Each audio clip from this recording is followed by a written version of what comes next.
अस्सलाम वालेकुम वरहमतुल्लाहि वबरकातुहू। दोस्तों, welcome to Gulf Life Hindi YouTube channel. आज 31 जनवरी और इतवार का दिन है। सऊदी अरब की फटाफट बड़ी खबरों में आपका स्वागत है। सऊदी अरब के राष्ट्रीय मौसम विभाग का कहना है कि आने वाले हफ्ते सऊदी अरब के कई शहरों में बारिश का नया सिलसिला शुरू हो जाएगा। सबक अखबार ने नेशनल सेंटर के हवाले से बताया कि आने वाले हफ्ते के मध्य सऊदी अरब के दक्षिण पश्चिमी इलाकों में बारिश की पूरी उम्मीद है। पूर्वी और केंद्रीय इलाकों में बारिश होने की उम्मीद है। दूसरी तरफ मौसम की जानकार अब्दुल्ला अल हरबी का कहना है कि आने वाले हफ्ते जैसे कि बारिश के बारे में बताया जा रहा है, तो बारिश के साथ ही सर्दी जो है वो काफी ज्यादा बढ़ जाएगी सऊदी अरब में। मौसम की जानकार अल हरबी ने आगे कहा कि 4 फरवरी 2021 से तबूक, अल जौफ, हाइल और नॉर्दर्न बॉर्डर के इलाकों में बारिश, जबकि कुछ जगहों पर ओलाबारी भी होगी।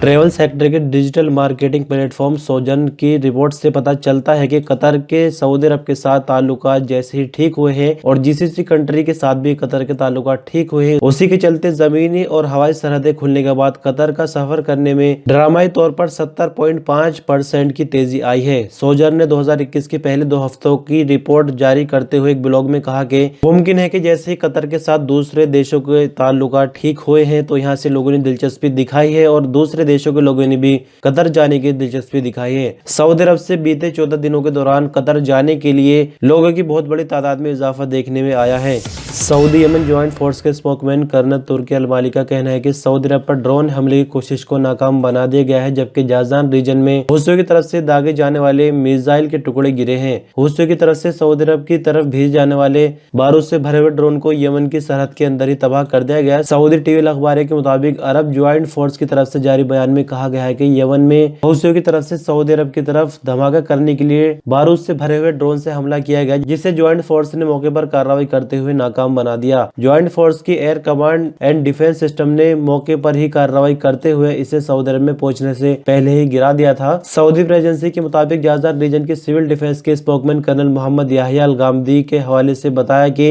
यमन में हुस्सों की तरफ से दागे जाने वाले मिसाइल के टुकड़े जाजान रीजन में गिरे हैं। यानी मानकर चलिए कि एक ही दिन में सऊदी अरब पर अलग अलग जगहों पर 2 हमले हुस्सों की तरफ से किए गए हैं, लेकिन किसी भी तरह का कोई माली नुकसान नहीं हुआ है। सऊदी अरब ने मुल्क में क्रूज सेक्टर को बढ़ावा देने के लिए एक कंपनी बनाई है। कंपनी का मकसद समुद्री टूरिज्म को बढ़ावा देना और 50,000 नई नौकरियां पैदा करना है। अरब न्यूज के मुताबिक Saudi cruise public investment fund के जरिए शुरू किया गया है और ये विजन 2030 का एक प्रोजेक्ट है। इसके लिए इस तरह का रोड मैप तैयार किया जाएगा जो सऊदी अरब की उन जगहों को जोड़ता हुआ जाएगा जो टूरिस्टों के लिए खास है, यानी जो घूमने के लिए टूरिस्टों के लिए काफी अच्छी होंगी। आपकी जानकारी के लिए थोड़ा सा याद दिला देंगे, बीते कुछ महीनों पहले तजुर्बे के तौर पर सऊदी अरब की तरफ से क्रूज का एक टूर शुरू किया गया था। बीच में वो टूर रिटर्न हो गया था, कोरोना का मरीज उसके अंदर पॉजिटिव मिल गया था, लेकिन फिर से दोबारा क्रूज का टूर शुरू हुआ और वो पूरा कर दिया गया था। लेकिन अभी सऊदी अरब में इसको परमानेंट किए जाने की तैयारी शुरू हो गई है और जैसा कि यूरोप वगैरह में होता है समुद्री टूरिज्म के लिए अब सऊदी अरब में भी जल्द ही ऐसा देखने को मिलेगा।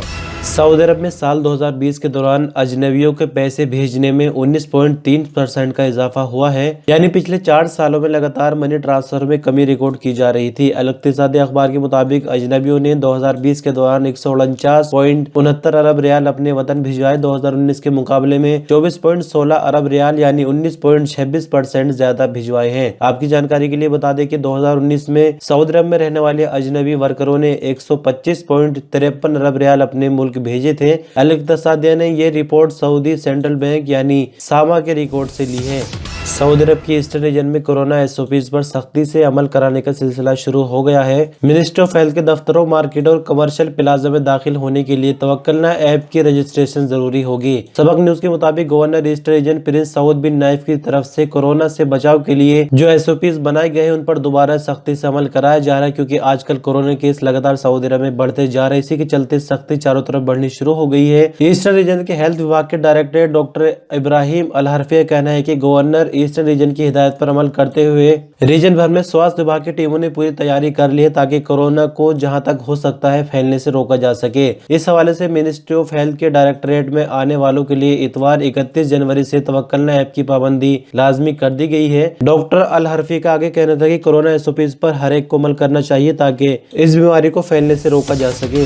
सऊदी अरब के हाइल के नॉर्थ में भूकंप के झटके महसूस किए गए हैं। सबक न्यूज के मुताबिक जियोलॉजिकल सर्वे बोर्ड ने कहा कि रेक्टर स्केल पर भूकंप के झटकों की तीव्रता 3.07 थी। ये झटके जुमा और शनिवार की बीच रात 1:31 पर रिकॉर्ड किए गए। भूकंप का सेंटर हाइल शहर से 40 किलोमीटर दूर नॉर्थ की तरफ था और गहराई 7 किलोमीटर थी। झटकों से कोई जानी या माली नुकसान नहीं हुआ, लेकिन निवासियों ने उन्हें जरूर महसूस किया। दूसरी तरफ सोशल मीडिया यूजर्स का कहना है कि शनिवार की सुबह 8:15 पर एक और झटका महसूस किया गया।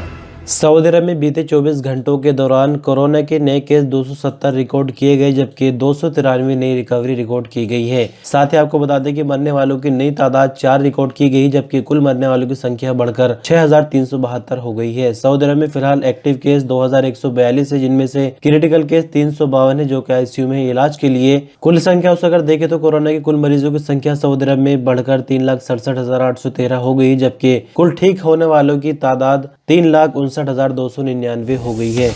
सऊदी अरब की राजधानी रियाद में पुलिस प्रवक्ता का कहना है कि पुलिस टीम ने 3 मेंबर वाले बांग्लादेशी गिरोह को चोरी के इल्जाम में हिरासत में लिया है, जो इलेक्ट्रिकल केबल और दूसरे तरह की चीजें चोरी किया करते थे। सऊदी प्रेस एजेंसी के मुताबिक रीजनल स्पोकमैन मेजर खालिद अल क्रेदिस ने बताया कि मुलजिमों के बारे में पुलिस को खबर मिली थी, जिस पर कार्रवाई करते हुए उन्हें हिरासत में लिया गया है। मुलजिमों के बारे में पता चला कि वो कई तरह के अंडर कंस्ट्रक्शन प्रोजेक्ट से बिजली के केबल, ट्रांसफार्मर और दूसरी तरह का कीमती सामान चुरा कर उन्हें स्क्रैप के रूप में बेचा करते थे। गिरोह से पूछताछ में पता चला कि वो अब तक 34,66,843 रियाल का सामान चुरा चुके हैं। स्पोकमैन ने आगे बताया कि तीनों मुलजिम गैर कानूनी तौर पर सऊदी अरब में रहते थे। उनके खिलाफ मुकदमा दर्ज करके संबंधित विभाग के हवाले कर दिया गया है, जहां पर आगे की पूछताछ होने के बाद उनको अदालत में भेजा जाएगा। जिस तरह से सऊदी अरब में कोरोना के नए केस लगातार बढ़ते ही जा रहे हैं और रिकवरी भी कम निकल रही है, यानी एक्टिव केस जो है वो लगातार बढ़ रहे हैं। इसी के चलते सऊदी मिनिस्टर ऑफ हेल्थ के प्रवक्ता डॉक्टर मोहम्मद अल अबदाली, आपने ये नाम अक्सर सुना होगा, ये आज प्रेस कॉन्फ्रेंस करेंगे, यानी 31 जनवरी को ही इतवार के दिन शाम के तकरीबन 3:30 बजे सऊदी टाइम के मुताबिक, और ये बताएंगे कि कोरोना वायरस के चलते जो कुछ हो रहा है अभी मुल्क में, उसके लिए हम क्या कुछ और कर सकते हैं ताकि इस रोग को फैलने से बचा जा सके। साथ ही जो मीडिया कर्मी होंगे उनके सवालों को भी जवाब देंगे। तो इस प्रेस कॉन्फ्रेंस के दौरान क्या कुछ नया होगा जो आपके लिए जरूरी होगा, तो आपको आने वाली वीडियो में जरूर पता चलेगा।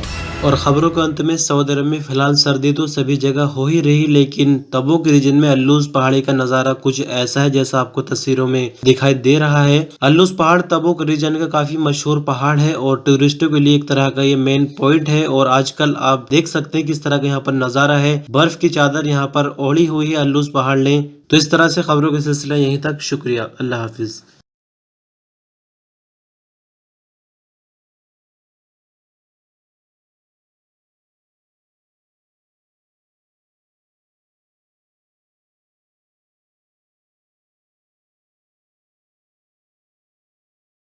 तो friends, thanks for watching this video. अगर आपको वीडियो पसंद आए तो इसको लाइक करें। आपका कोई सवाल या सजेशन है तो हमें कमेंट करें, और इसी तरह की इन्फॉर्मेटिव वीडियोस देखने के लिए इस चैनल को सब्सक्राइब करके बेल आइकन ज़रूर दबाएं और हमसे जुड़े रहें।